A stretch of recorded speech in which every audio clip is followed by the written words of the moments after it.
this is a people business, and you have to consider all the different people involved. And at the end of the day, you have to make the decision that's best for the student athletes and best for our programs. And certainly I value what Coach Carr and his staff brought to Angelo State and to our football program.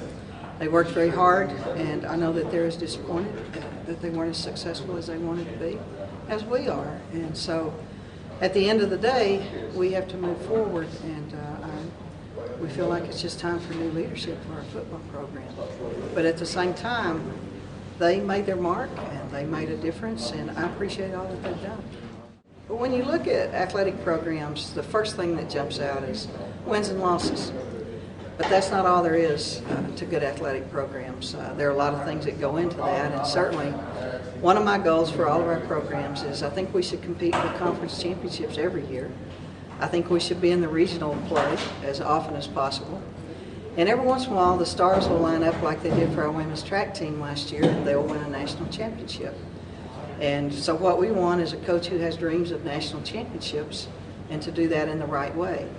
I think that it's important that the student athletes have a positive experience. That means I want them to be successful academically.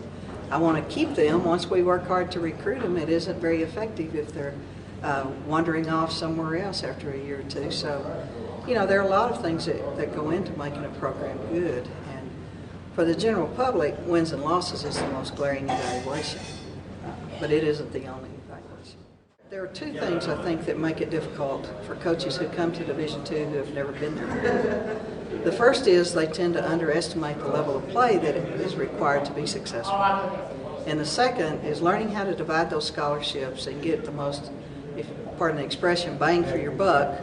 That's the most difficult thing of all, because when you're looking at scholarships, 36 football scholarships is all we're allowed, but 36 football players aren't enough. So, you know, I think those two things are the key to being successful at our level. I will tell you that evaluation is a continuous process. It isn't like one morning you wake up and think, oh, it's time to get a different coach. It goes over an extended period of time, and there are lots of people that you get feedback from, including players, public people, and I mean there's a ton of things that go into it. So it's not just like a revelation in a dream one night.